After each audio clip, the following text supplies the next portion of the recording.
அவர் கிங்கா king மேக்கரா அப்படின்னு கேட்குறாரு. நான் கிங்கா கிங் மேக்கரான்னு. அவர் கிங்கும் இல்லை கிங் மேக்கரும் இல்லை, அவர் ஒரு ஜோக்கர். அவர் தமிழகத்தில் ஒரு பெரும் புரட்சியை ஏற்படுத்த பிடல் காஸ்ட்ரோ வேற போல ஒரு புரட்சியாளர் வந்திருக்கிறார், ஐயா விஜயகாந்த் அவர்கள். இந்த நிலத்தில் எதை பற்றி அவர் கவலை இருக்குது? காவிரி ஆற்றில் தண்ணி வரலைனா, முல்லை பெரியாரில் தண்ணி வரலைனா, எந்த ஆறுல தண்ணி வரலைன்னா என்ன, டாஸ்மார்க் பார்ல தண்ணி வந்தா அவருக்கு போதும். வேற என்ன அவருக்கு பிரச்சனை இருக்குது? என்ன அவருக்கு பிரச்சனை இருக்குது? விஜயகாந்தை முதலமைச்சராக ஒரு கூட்டணி ஓடுகிடுறான். லூசு பயலு. அந்த கூட்டணிக்குள்ள இருக்கிற நல்ல கண்ணுக்கு கால் கட்ட மயிரளவுக்கு பெறுவானடா விஜயகாந்த். காலு கட்ட மயிரளவு. திருமாவளவனுடைய போராட்டத்திற்கும் ஈகத்திற்கும் ஒரு துளி அளவு பெறுவானா விஜயகாந்த். முதலமைச்சருக்கு எத்தனை எழுத்துன்னு சொல்ல சொல்லு, பதவியே கொடுத்துருவோம். விஜயகாந்த முதலமைச்சர் ஆக்கிரணும்னா ஆந்திராவில் ஆகு, தெலுங்கானால போய் ஆயிக்க. ஏன் ஊர்ல உனக்கு என்ன வேலை? எல்லா தமிழனுக்கும் தெலுங்கனுக்குமான போர். மான தமிழர் நிலத்தை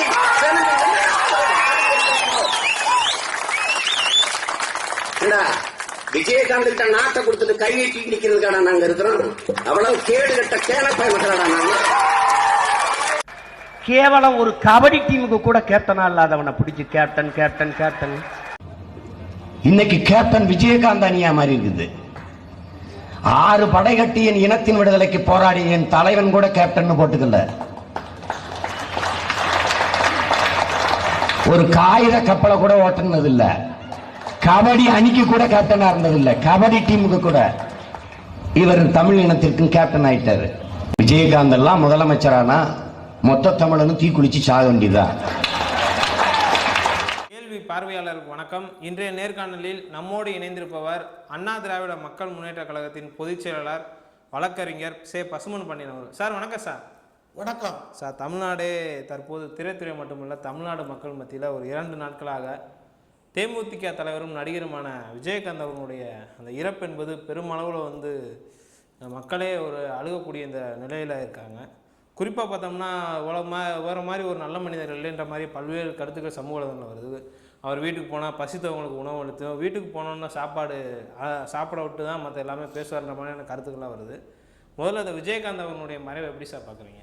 இன்றைய அரசியல் களத்தில் வீரமாக போராடக்கூடிய ஒரு மனிதநேயக்க பண்பாளரை அரசியல் களம் இழந்தது மூலமாக தமிழ்நாட்டுக்கு ஒரு பெரிய பேரிழப்பாகும். அதே போன்று திரைப்படத்துறையில் தலைவர் கலைஞர் அவர்களால் புரட்சி கலைஞர் என்று அழைக்கப்பட்ட விஜயகாந்த் அவர்கள் சமூக கருத்துக்களை, குடும்ப பாங்கான கருத்துக்களை விரசம் இல்லாமல் இளைஞர்கள் மத்தியிலே ஒரு எழுச்சியை ஏற்படுத்துகின்ற வகையில் தனக்கென ஒரு பாணியை வகுத்து திரைப்படத்துறையில் முடிசூடா மன்னனாக வளர்ந்த ஒரு புரட்சி கலைஞரை இழந்திருப்பது மூலம் திரைப்படத்துறைக்கு ஒரு சரியான ஒரு ஆளுமை மிக்க ஒரு நடிகரை திரைப்படத்துறை இழந்திருக்கிறது. ஈடு இணை செய்ய முடியாத இழப்பாகும். குறிப்பாக விஜயகாந்த் அவர்களை நான் மதுரையிலே பார்க்கின்ற காலகட்டத்திலே அவருடைய தந்தையார் காங்கிரஸ் இயக்கத்தை சேர்ந்தவர், மாமன்ற உறுப்பினராக இருந்தார் என்று கருதுகிறேன். நாங்கள்லாம் அந்த காலத்திலே பள்ளியிலே படிக்கின்ற காலத்திலே இதை நான் அறிகின்ற நேரத்திலே கரிமேடு ராசி ஸ்டுடியோவுக்கு வருகின்ற காலத்திலே நாங்கள் பார்க்கணும். பெரிய அளவில் அவர் அன்றைக்கெல்லாம் இல்லை. ஆனால் எப்பொழுதும் ஒரு நண்பர்கள் வட்டாரத்துடன் வளரக்கூடிய ஒரு அருமையான மனிதராக, பெர்த் ஆஃப் நேச்சர் சொல்வார்களே, அவர் பிறக்கின்ற பொழுது ஒரு குடைவள்ளல் தன்மையோடு பிறருக்கு உதவி செய்யும் என்ற பாங்கோடு வளர்ந்த ஒரு அருமையான நல்ல பண்புமிக்க ஒரு மனிதரை நாடு இழந்திருக்கிறது. இன்றைய நாட்டின் நிலைமையில் யோசிக்கின்ற பொழுது எதிர்காலம் ஒரு பெரிய கேள்விக்குறியாக நாடு இன்றைக்கு சென்று கொண்டிருக்கிறது. சனாதன வருணாசிரம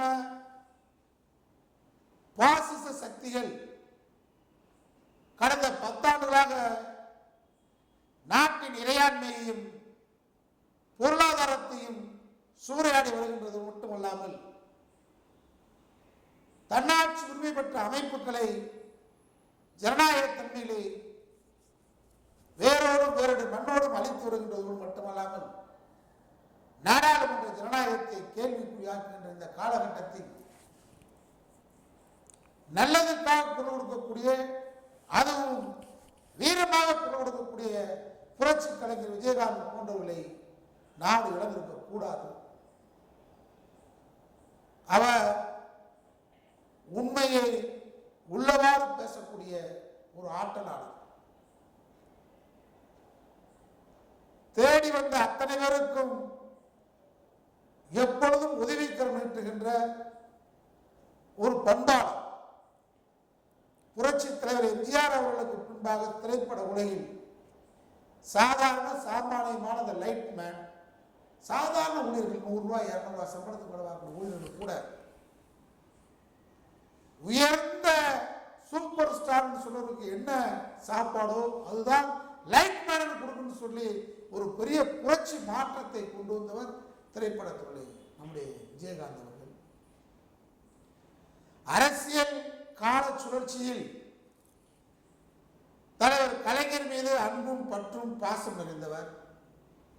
கலைஞர் அவர்களால் புரட்சி கலைஞர் அழைக்கப்பட்டவர். அவரால் திருமண வாழ்க்கையை தொடங்கியவர். புரட்சி தலைவர் மீதும் புரட்சி தலைவி மீதும் பற்றும் பாசமும் கொண்டவர் தான். அரசியல் களம் வேறு வேறு திசை நோக்கி அவரை அழைத்து சென்றது. இருந்தாலும் அவருடைய இருப்பு என்பது இன்றைக்கு தேவையான இருப்பு தான், அவசியமான இருப்பு தான். அவரை இழந்திருப்பது வேதனை தான். அவரை இழந்து துடிக்கும் அவருடைய சகோதரி நம்முடைய பிரேமலதா அவர்களுக்கும் அவருடைய பையன்களுக்கு ஆறுதலை, இரங்கலை, துயரத்தை, வருத்தத்தை வெளிப்படுத்துகின்றேன். எதிர்காலத்திலே விஜயகாந்துடைய புகழ் நீடித்து நிலைத்திருக்க வேண்டும் என்று கருதினால் அது ஒரு ரசிகர் மன்றமாக விஜயகாந்த் இருந்தது போன்று இல்லாமல் அவர் இருந்தால் அதுக்கு சரியாக இருக்கும். ஆனால் இன்றைக்கு சித்தாந்த அரசியல் இந்தியாவில் இன்றைக்கு தலைதூக்க ஆரம்பித்திருக்கிறது. இந்த சித்தாந்த அரசியலில் அவர்கள் கொள்கை சித்தாந்தவாதிகளாக, குறிப்பாக மனிதனை கடவுளின் பெயரால், மதத்தின் பெயரால், ஜாதியின் பெயரால் பிளவுபடுத்துகின்ற சனாதன சக்திகளை எதிர்க்கின்ற இடத்தில் இவர்கள் இருந்தால் விஜயகாந்துடைய புகழ் நீடித்து நிலைக்கும் என்பதனுடைய கருத்து. இன்றைக்கு தமிழகத்திலே ஆளுமிக்க தலைவர்களான கலைஞர் அவர்களும் அம்மா அவர்களும் இல்லாத காலத்தில் விஜயகாந்த் உடல்நலம் மட்டும் சரியாக இருந்தால் ஒரு மிகப்பெரிய ஆளுமை சக்தியாக வந்திருக்க முடியும். அதுவும் நமக்கு கிடைத்த, நாட்டிற்கு கிடைத்த பேரிழப்பு தான். இந்த நேரத்தில் நான் அவரை பற்றி கூடுதலாக சொல்ல வேண்டும் என்று சொன்னால், தமிழீழ பிரச்சனைகளை மேதகு பிரபாகரனை ஏற்றுக்கொண்ட, திரைப்படத்துறையை பகிரங்கமாக ஏற்றுக்கொண்ட ஒரு நடிகர் அன்றைக்கு புரட்சி கலைஞர் விஜயகாந்த். தன்னுடைய மகனுக்கு பிரபாகரன் என்று பெயர் வைத்த மூலம் தன் யார் என்று நாட்டுக்கு அடையாளப்படுத்தியவர். தமிழன் என்று சொல்லடா, தலைவர்கள் இல்லடா என்றுதான் ஆரம்பிப்பார் மேடைகளில் பேசுகின்ற பொழுது. தலைவர் கலைஞர் அவர்களுக்கு திரைப்படத்துறை நுழைந்து பொன்விழா ஆண்டை சிறப்பாக திரைப்படத்துறை கொண்டாடி பேனா தங்கப்பேனாவை அளித்தவர், யாருக்கு உதவிக்கரம் நீட்டியவர். அவர் மீது எனக்கு தனிப்பட்ட முறையில் அவர் மனிதநேயக்க பண்பாளர் வள்ளல் என்பதை விட தொப்புள் கொடி உருவான ஈழத்தமிழ் விஷயத்தில் கடைசி வரை உறுதியாக இருந்தார். எங்கேயும் மிகைப்படுத்தி பேசியதில்லை. திராவிடத்தின் மீது பற்றாக இருந்தார், இந்த மண்ணின் மீது பற்றாக இருந்தார், இந்த இனத்தின் மீதும் கலாச்சாரத்தின் மீதும் பண்பாட்டின் மீதும் உறுதியாக இருந்தார். ஆனால் பிரபாகரனையை பார்க்காதவர்கள், அரை நொடியில் பிரபாகரனை சந்தித்து விட்டு வந்த கோமாளிகள், கூத்தாடி, சீமான் போன்ற சொறி நாய்கள் என்றுதான் சொல்லுவேன். நான் இந்த நேரத்திலே பேசக்கூடாது, ஆனால் பதிவு பண்ண வேண்டும். புரட்சி கலைஞர் பிரபாகரனை பேசுகின்ற பொழுது சீமான் எங்கே இருந்த? தன் மகனுக்கு பிரபாகரன் என்று திரைப்படத்துறையே சூப்பர் ஸ்டாராக, மக்கள் கலைஞராக விஜயகாந்த் மகனுக்கு பிரபாகரன் பேர் வைக்கும் போது நீ எங்க இருந்த? ஆனால் அந்த விஜயகாந்தை தெலுங்கன் என்றும் அருந்ததியர் மக்களை வந்தேரில் என்றும் பெரியாரை சூரியன் என்றும் கண்ணனர் என்றும் பேசுகின்ற ஒரு தெரு கூத்தாடி கோமாளி விஜயலட்சுமிக்கும் வீரலட்சுமிக்கும் பதில் சொல்ல முடியாம ஓடி ஒளிகின்ற ஒரு எட்டப்பன் இன்றைக்கு தமிழகத்திலே வளம் வந்து கொண்டிருக்கிறார். விஜயகாந்துடைய தியாகம், விஜயகாந்த் பேசிய உச்சம் ஈழ பிரச்சனைக்கு சீமான் எதுவுமே செய்யவில்லை. இல்ல அப்படி பேசின சீமான் அவர்கள் தான் இன்னைக்கு விஜயகாந்த் ஆதரிச்சு பேசுறாங்க. அவர் மாதிரி ஒரு நல்ல பேசுவான். அவன் எப்படின்னு கேட்டா பெரியார கண்ணனன்னு சொல்றான். ஆனா பெரியார் நினைவு போஸ்ட் போடுறான். யாரை ஏமாத்துற? நீ ஒன்னும் கொள்கை உறுதியாரு. என்ன சொல்ற? பெரியார் தமிழ்நாட்டுக்கு துரோகின்னு சொல்றாப்பா. ஏன் பெரியார் நினைவாளுக்கு போஸ்ட் போடுற? ஒரு பக்கம் பெரியார திராவிடத்துக்கு நாட்டுக்கு எதிரின்னு சொல்ற, ஒரு பக்கம் பெரியார வாழ்த்துற, ஒரு பக்கம் விஜயகாந்த் தெலுங்குன்ற, பெரியார கன்னட என்ற, வைகோ தெலுங்கு என்ற, அருந்ததியர் மக்களை வந்தேரின்ற சாதி பெருமை பேசுற. நீ பாஜகவின் பூஜா, பாஜக பெற்றெடுத்த கள்ள குழந்தை சீமான், பாஜக பெற்றெடுத்த கள்ள குழந்தை சீமான். இன்னைக்கு ஒழிக்கப்பட வேண்டிய சக்தி தமிழ்நாட்டில் சீமான். ஒரு பக்கத்திலே சனாதனம் என்று பேசுகிறான் பாஜக, RSS, இந்து பரிசு. அவன் பேசுவது உண்மை. நாங்கள் 4 வர்ணாசிரமத்தை ஆதரிப்போம் என்று சொல்லுகிறான். 4 வர்ணாசிரமம் நாட்டில் இருக்கு என்று சொல்லுகிறான். சூத்திரம் இருக்கான் என்று சொல்லுகிறான். நாங்கள் பிராமண நெத்திலே பிறந்தவர்கள் என்று சொல்லுகிறான். மனோரம ஆட்சியை தான் கொண்டு வருவோம் என்று சொல்லுகிறான். ஆனால் சீமான் தமிழ் தேசியம் என்று பேசிவிட்டு, ஜாதி தேசியம் இல்லை என்று பேசிவிட்டு, பேருக்கு பின்னால் நாடார் என்று போடுறது என்ன தவறுன்னு கேட்கிற. எதுல உறுதியா இருக்க? விஜயகாந்த் தெலுங்கன் பேசிட்டு அங்க போய் கண்டி நீலி கண்ணி குடிக்கிற. நாடு ஏற்றுக்கொள்ளுமா? அதனால இன்னைக்கு தமிழ்நாட்டில் 2 விஷயம் தான். ஒண்ணு, இந்த தமிழனுக்கு திராவிடனுக்கு மூல எதிரி யார் அப்படின்னு கேட்டால், நம்மை பிறப்பினையே நம்மளை சூத்திரன் சொல்லுகிற பார்ப்பனன் ஆரிய கூட்டம் ஒழிக்கப்பட வேண்டிய சக்தி. அவருடைய போராட்டம் 1000 ஆண்டுகள் நடந்து கொண்டிருக்கிறது. அவனுக்கு நமக்கு அதான் இன்னைக்கு பாரதிய ஜனதா எதிர்க்கிறான்.